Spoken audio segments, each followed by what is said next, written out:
Well, hello everyone. Welcome to this video. Today I'm going to be talking about video gear to travel with and to maybe do outdoor excursions with, that kind of a thing. And just to give you a little bit of context, I actually made the video earlier this year and I was preparing for a trip to Alaska. So I had been commissioned by a new YouTube channel called Discovering the Last Frontier to be their video editor. And part of the package was they fly me to Alaska once or twice to get some more footage for the channel. So I ended up going 2 times this year, but this video was made before the first time. So I was kind of doing my best to prepare and pack and figure out which gear to bring, what gear not to bring. And so I'll go through that, and then at the very end of the video, I'll kind of give you my context of like, okay, now after I've made a couple trips, what was the right gear to bring? Is there maybe a few things I would have done a little bit differently if I were to do that again? So without further ado, here we go. Alright, so we're taking off to Alaska here in just a few days, and I am doing my best to pack the gear that I need for this trip. I mean, I can't bring all the gear, obviously, for the sake of space and weight and things like that, but I don't want to be there and not have the right tools for the job. So I'm going to go through this stuff. I'll also leave affiliate links in the description if you kind of want to see more specifically what these are. I'm going to go through it kind of quickly. But I'm going to be bringing 5 different cameras with me. So one of them is my Canon EOS R6 Mark II. And so I can swap lenses and kind of get longer shots with this. I mean, even lenses is kind of like, wow, gosh, I could bring 6 different lenses, but I don't really have space, nor do I want to carry the weight of that. So I think that for the most part, I feel like I'm either going to have kind of close-up stuff, like if we're on the boat, things like that, or even at Bear Cove Retreat, just more stuff around the house that's a little closer, or I'm going to need it, really far stuff. So if I see wildlife, things like that, those seem to be the 2 main things that I'd want to make sure I have lenses for. So as much as I love this 70 to 200 mil, that's kind of more that mid-range, where I don't know that I would need this as much, even though I love this lens. It's kind of heavy, it's kind of bulky. I would much rather have this guy here, which is a 150 to 600 millimeter. So I'll be able to get much further. Hopefully, hopefully we'll see wildlife, first of all. And secondly, hopefully I have the right tools to capture that wildlife. And then this other lens that I have on here is a 17 to 40 millimeter. And so that should give me some nice wide shots and some different options there. But that's for those. I think, I have this up here. This is the gimbal for this camera, but I just don't know if it's going to make the trip, and I'll show you why. I've got some other options here. Actually, this is probably part of it right here. This case is crazy, but I'll talk about the case in a minute. This is a DJI Osmo Pocket 3, and I'll probably be using this for the most part when it comes to like vlogging and things like that, because it's got a built-in gimbal. It's all right there. It actually has a nice microphone to go with it, so I can get that on me or whoever's talking. So it's just really quick and easy. It's a whole lot smaller, easier to carry than this big bulky thing with my camera as well. But back to the case. So a lot of this, what you're looking at, is actually the case for this thing. This is made by a company called Scotty Makes Stuff, and it has got to be the greatest case I've ever seen for something like this, because it's kind of seems like a little more of a fragile camera, to be honest. But this case is just super rugged, and I can clip mics on there, I can clip lights on there, whatever I want to do. Put a little tripod on the bottom so I can set it up, or I can put it on a taller tripod if I wanted to. And so I'm also going to be bringing a GoPro. So this is the GoPro Hero 11. And if you're not familiar with GoPros, great action cameras, this will be good for if it's raining, if we want to do stuff in the water. It's waterproof. I do have different housing that I put on here sometimes if I want to plug a mic into it, but then it's not waterproof at that point. But it gives you lots of options. You can put it on a selfie stick, you can put it on a tripod, you can mount it to yourself, however you want to do that. So that's definitely coming. The GoPro's coming. And here's another action camera that's going to be coming too. This is new to me, but when I saw this advertised, I've actually been looking at it for a while. I'm like, I've got to have this for Alaska. Otherwise, I mean, could be the source of some really, really cool shots. So this is an Insta 360 X4. It's a 360 camera basically. So if I set it here and I hit record, it's literally recording everything around here. And so if the action's happening over here, but then the action's happening over here, it's still recording all of it. But yet when I go to edit, I can choose that portion and then I can switch over to that portion. So let's say we're in the boat and you're not sure who's going to catch the fish next, and all of a sudden it's like, okay, it's starting to happen over here, so that's where the action's at. Or if I want to extend this thing actually extends to almost 10 feet long. So I could dip that in the water and kind of like be looking at the sea life, or if the fish is coming in, or whatever. I think this could be really, really cool. So I'm hoping this will do what I think it will do. And so I'm excited about that. And then of course I'm bringing my drone. This is a DJI Mavic Air 2S. I also have a Mavic Air 2, but I just crashed it yesterday. It was a sad day. So as far as microphones go, I'm just going to be bringing the DJI, the wireless microphones, the version 1 of those guys. That's actually what I'm using right now to record this. I've actually loved these. They've been fantastic. They hold a super long charge. I've never had connection issues, things like that. So for the most part, that's what we'll probably be using on this trip, in addition to the Osmo Pocket 3 that kind of has its own, the version 2 of the same microphone. I also have some lavalier, wired microphones that I can plug into the receiver, so that, that receiver can be somewhere else, and then the microphone will be up here. So we'll see how it goes, but obviously I want to get good audio along the way as well. But, looking at the forecast, it's actually looking like we'll probably have several days of rain, so it might be a lot of GoPro and the 360 camera, because those are waterproof cameras, and they do have mics on them. They're not the greatest, but they're something. So we'll see how it goes, depending on weather and what what gets thrown at us while we're there.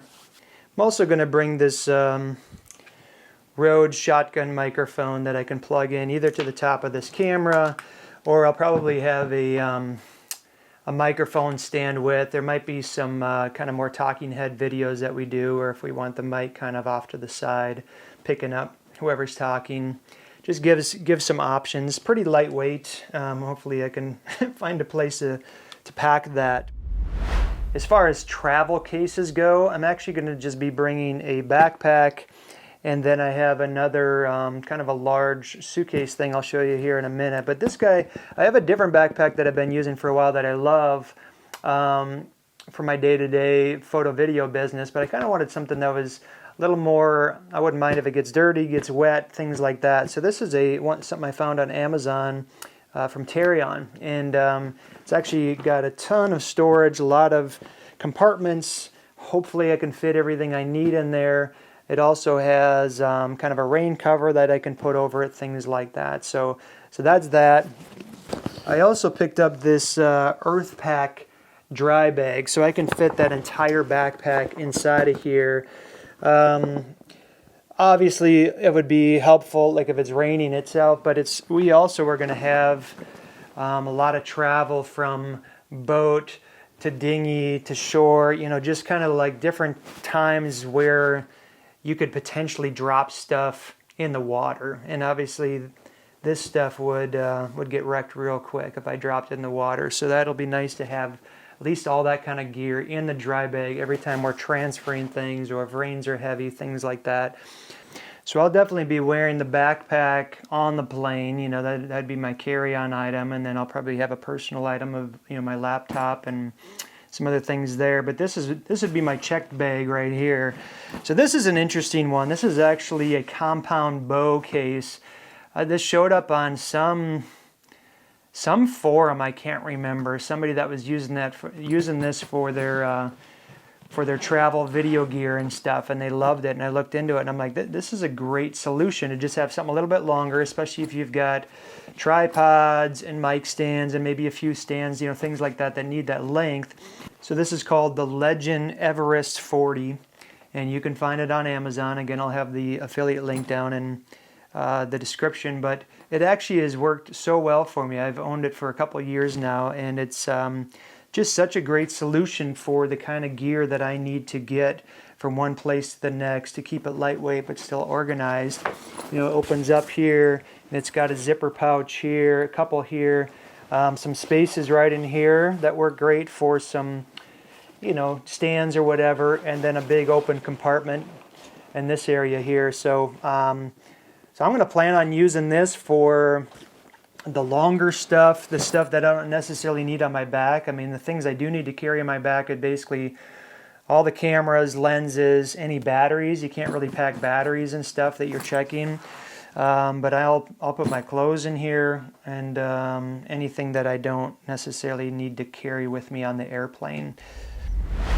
As far as tripods go, I mean, I've been using this one. This is Peak Design. It's an aluminum tripod, nice travel size, decently light, but it's not going to come on the trip with me. It doesn't have a fluid head, so it doesn't, like, I'm going to be needing to do some really smooth video, especially if I'm, you know, extended out with that 600mm lens on some wildlife.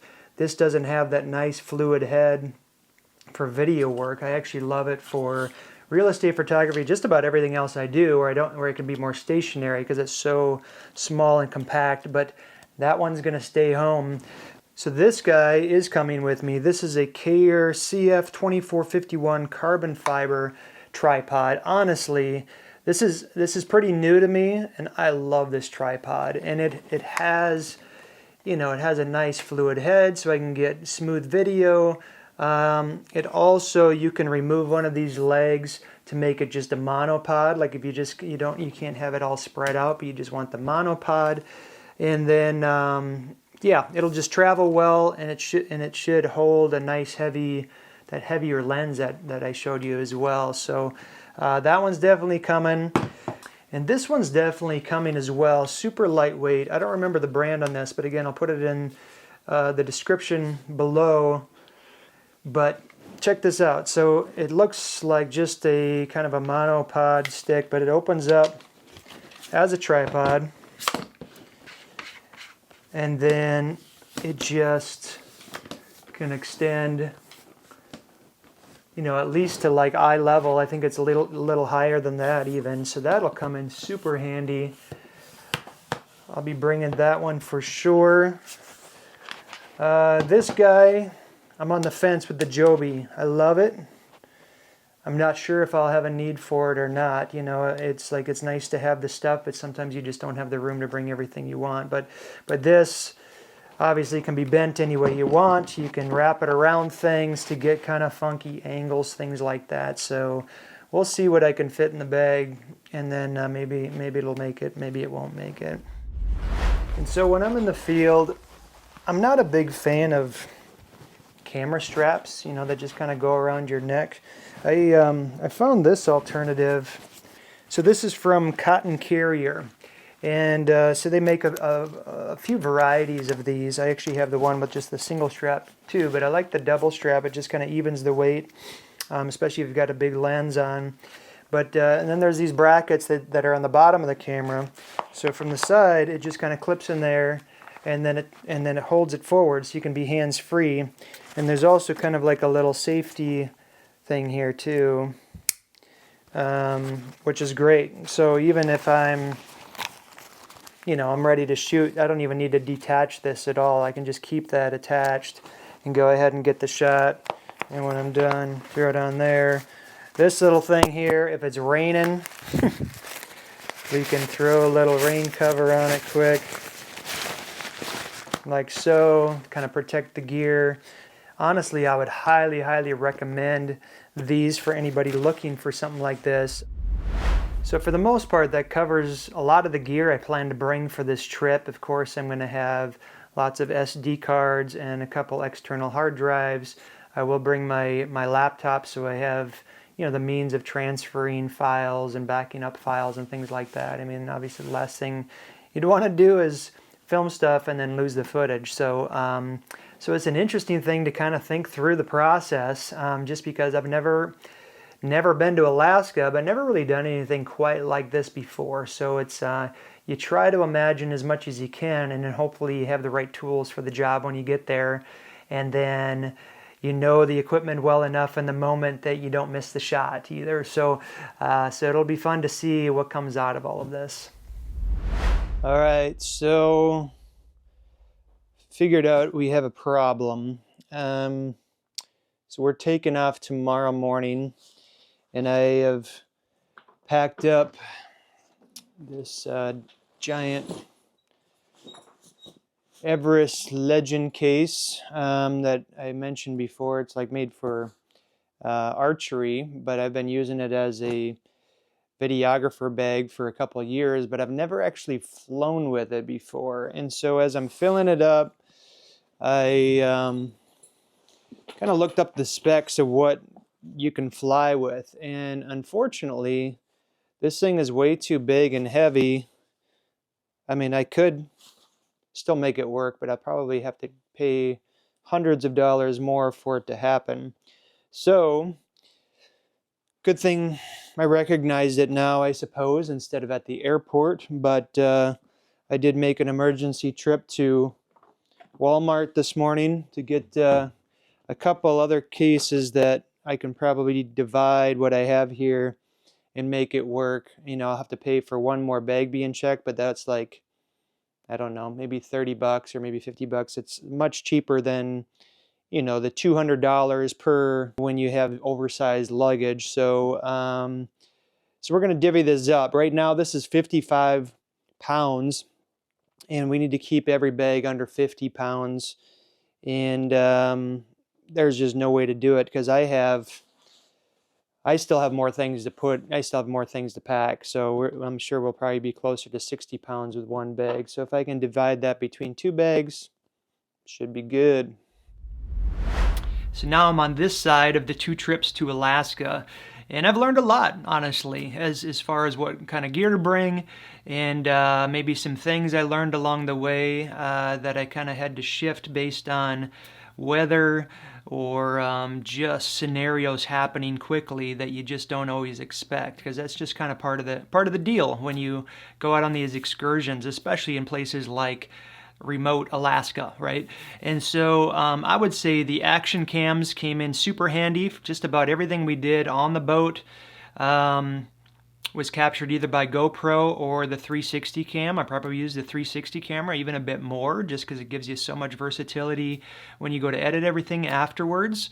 Anytime we did talking head stuff, so Lucas, the main guy from Discovering the Last Frontier, when I'd have him speak, I would usually use the DJI Osmo Pocket 3, and then I'd hook the mic on him with a little windscreen, and that worked great. You know, it's a good quality camera. The audio was picked up nicely. The R6, I would say, worked great for its purposes, the Canon R6. But one thing I learned, like sometimes I would bring that 600mm lens on the boat, or we even went on a river trip one time and I had a tripod with the long lens. I mean, it was virtually impossible to get steady shots.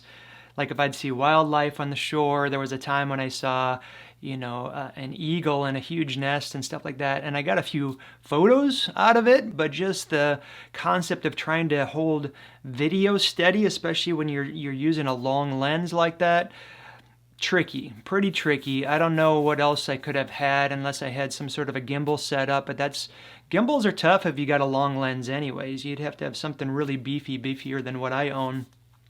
So that was tricky. I would usually have to be stationary somewhere on the ground if I was going to get nice steady shots of wildlife.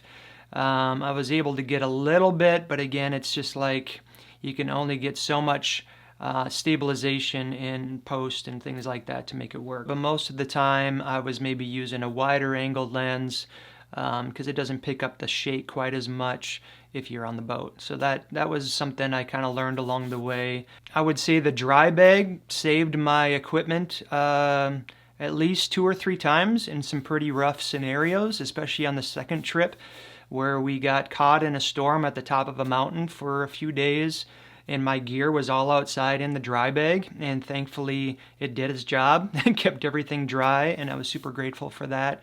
So that's a big deal if you're doing trips like this. I guess one thing I didn't mention along the way is another camera. I mean, most people have a smartphone, and smartphones have pretty good cameras on them these days, and especially in situations like this where sometimes you don't always have the camera ready to go. But if the action's taking place, the phone is the quickest thing to grab out of your pocket and start shooting. So don't underestimate the power of the phone, especially in kind of run and gun, off-grid living, action sort of stuff like this. It's not always the best first choice, but it's not a bad second choice. So I definitely use my phone here and there as well. I would say one other thing that is really important that maybe I didn't stress earlier in the video, because I've seen some other travel videos where people are just using their phone or even using a decent camera, but they don't have windscreens on the mics. You know, especially this outdoor stuff. Man, the dead cat windscreens make a huge difference to not have super annoying audio. Like if the wind's just blowing directly in the microphone, it's almost annoying to the point that people will just turn off your video. So I use that as much as I possibly could for all of these excursions.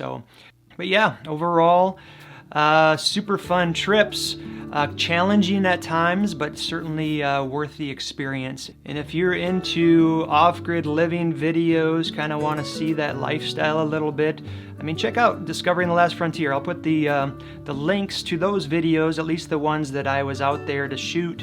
I'll put those in the description as well, so you can enjoy those after this video.